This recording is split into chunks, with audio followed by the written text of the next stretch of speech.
Hey guys, welcome back to my YouTube channel let's learn with ease. कैसे हैं आप सब? आई होप आप सब बहुत अच्छे होंगे। आज की इस वीडियो में मैंने एंशिएंट इंडियन हिस्ट्री के कुछ एमसीक्यूज को लिया है। तो चलिए स्टार्ट करते हैं आज की इस वीडियो के फर्स्ट क्वेश्चन से। समुद्रगुप्त का दरबारी कवि कौन था? इस क्वेश्चन का सही आंसर है आपका ऑप्शन बी, हरिसेना। इलाहाबाद स्तंभ शिलालेख को प्रयाग प्रशास्त्री के नाम से जाना जाता है, जिसमें हरिसेना द्वारा रचित 33 पंक्तियां हैं। किस वेद में सबसे प्राचीन वैदिक युग की संस्कृति के बारे में जानकारी दी गई है? इसका आंसर है आपका ऑप्शन ए, ऋग्वेद। ऋग्वेद जो है वो वेदों के रूप में जाने जाने वाले भजनों और अन्य पवित्र ग्रंथों के 4 संग्रहों में से सबसे पुराना है। इसमें प्रारंभिक वैदिक काल के धार्मिक और सामाजिक जीवन के बारे में अधिकांश जानकारी मिलती है। जैन धर्म के पहले तीर्थंकर कौन थे? इसका आंसर है आपका ऑप्शन डी, ऋषभदेव। जो अरिष्टी नेत्री हैं वो 22वें तीर्थंकर थे। पार्षदनाथ जी 23वें तीर्थंकर थे। अजितनाथ जो है वो दूसरे तीर्थंकर थे और ऋषभदेव जो है वो पहले तीर्थंकर थे। ऋषभदेव जी जो है वो इनका जन्म जो है वो अयोध्या में इक्ष्वाकु वंश के राजा नाभि और रानी मरुदेवी से हुआ था। नेक्स्ट क्वेश्चन है, निम्नलिखित हड़प्पा स्थलों में से किसमें कब्र में 2 लोगों के शव पाए गए थे? इस क्वेश्चन का आपका सही आंसर है ऑप्शन डी, लोथल। लोथल गुजरात राज्य के भाल क्षेत्र में स्थित प्राचीन सिंधु सभ्यता के दक्षिण शहरों में से एक है। कब्र में गाड़ना या दफन करना मृत व्यक्ति या जानवरों को रखने का एक धार्मिक कार्य था। कभी कभी जमीन में इनके साथ कुछ वस्तुएं भी गाड़ दी जाती थी। बौद्ध धर्म में त्रिरत्न का क्या अर्थ है? इसका आंसर है आपका ऑप्शन बी, बुद्ध, धम्म यानी धर्म और संघ। बुद्ध, धर्म यानी उनकी शिक्षा जो होती थी, संघ का मतलब उन सभी का समुदाय जो शिक्षाओं का पालन करते थे। भगवान बुद्ध का जन्म जो है वो 563 ईसा पूर्व नेपाल में लुम्बिनी में हुआ था और बौद्ध गया में एक पीपल के पेड़ के नीचे उन्हें निर्वाण प्राप्त हुआ था, इसलिए उन्हें बुद्ध के रूप में जाना जाता है।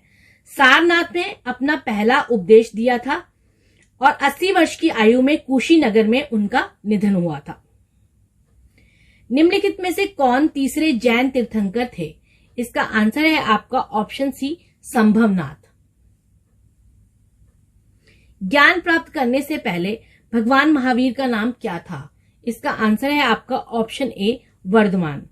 इनका जन्म बिहार के कुंडल ग्राम में हुआ था और 42 वर्ष की आयु में इन्होंने सत्य, ज्ञान, कैवल्य प्राप्त किया।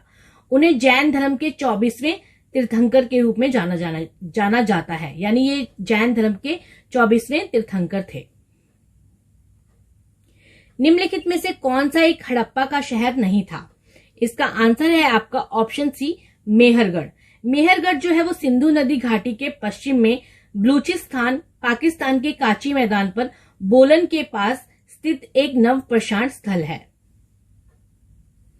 वैशाली निम्न में से किस महाजनपद की राजधानी थी? इसका आंसर है आपका ऑप्शन ए, वज्जी। ये राज्य जो था वो बिहार में गंगा नदी के उत्तर में स्थित था। इनमें से किसे भारत का नेपोलियन के रूप में जाना जाता था? इसका आंसर है आपका ऑप्शन सी, समुद्रगुप्त, और ये उपाधि उन्हें विसेंट ए स्मिथ द्वारा दी गई थी। दिल्ली का लौह स्तंभ किसने स्थापित किया था? इसका आंसर है ऑप्शन बी, चंद्रगुप्त द्वितीय ने। चंद्रगुप्त द्वितीय ने वाहिलाकों को जब पराजित किया था तो उसके बाद दिल्ली के लौह स्तंभ को स्थापित किया था। इस स्तंभ को चंद्रगुप्त द्वितीय की स्मृति और उनकी विजय और भगवान विष्णु के सम्मान में स्थापित किया गया था। प्रथम जैन सभा का आयोजन कहां किया गया था? इसका आंसर है आपका ऑप्शन ए, पाटलिपुत्र में। पहली जैन सभा 300 ईसा पूर्व पाटलिपुत्र में हुई थी, जो वर्तमान में पटना है। ये बैठक चंद्रगुप्त मौर्य के शासनकाल के दौरान हुई थी। आर्य भारत में सबसे पहले कहां बसे थे? इसका आंसर है आपका ऑप्शन ए, सप्त सैंधव प्रदेश। गायत्री मंत्र संबंधित है, किससे संबंधित है? इसका आंसर है ऑप्शन ए, ऋग्वेद से। सत्य में जयते उक्ति कहां से ली गई है? इसका आंसर है आपका ऑप्शन बी, मुंडको उपनिषद से। सत्य कथन को चुनिए। ये नदियों के प्राचीन नाम है और उनके आधुनिक नाम है, तो हमें ये इसमें से देखना है कि कौन सा जो है वो मिलान सही नहीं है। वितस्ता, इसे झेलम नदी है, इसका अब आधुनिक नाम जो है वो झेलम नदी है। परुषणी, जो रावी नदी के नाम से जाना जाता है। शतुद्री, स्वात, ये गलत है। शतुद्री जो है वो स्वात नहीं बल्कि सतलुज है, और विपाशा जो है वो व्यास नदी है, तो इसलिए इसका आंसर ये होगा शतुद्री, स्वात नदी नहीं, शतुद्री जो है वो सतलुज नदी है। किस वेद की रचना गद्य एवं पद्य दोनों में की गई है? इसका आंसर है आपका ऑप्शन बी, यजुर्वेद की। जैन धर्म में त्रिरत्न का क्या नाम है? सम्यक दर्शन, सम्यक ज्ञान और सम्यक आचरण, ये तीनों ही त्रिरत्न के नाम हैं, तो इसका आंसर होगा ऑप्शन डी, उपरोक्त सभी। महावीर स्वामी ने किस भाषा में अपने उपदेश दिए थे? इसका आंसर है ऑप्शन ए, प्राकृत भाषा में। बौद्ध संगतियों में से कौन सुमेलित नहीं है? ये बौद्ध संगतियां और ये किस शासक के शासनकाल में हुई थी वो है।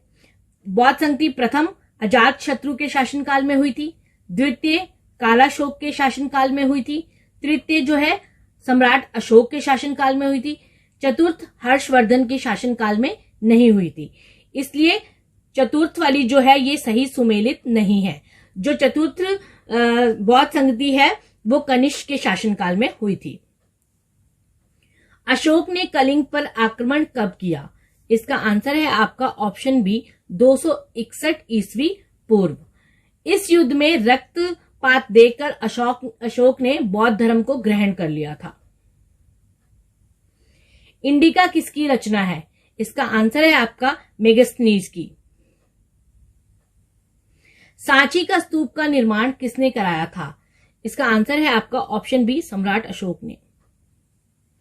नवरत्न जो है वो किस गुप्त शासक से संबंधित हैं? इसका आंसर है आपका ऑप्शन बी, चंद्रगुप्त विक्रमादित्य। और उन जो नवरत्न है उनके नाम जो है वो धन्वंतरी, शंपड़क, अमर सिंह, शंकु, बेताल भट्ट, घटखरपर, कालिदास, वराहमिहिर, वररुचि। और इन नवरत्नों की जो योग्यताओं का गुणगान है वो संपूर्ण भारतवर्ष में हुआ था। नालंदा विश्वविद्यालय का संस्थापक कौन है? इस क्वेश्चन का सही आंसर है आपका option B, Kumaragupta.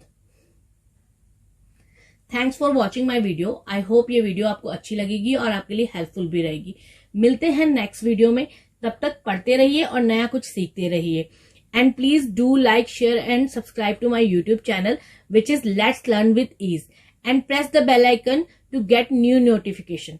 Bye. Take care.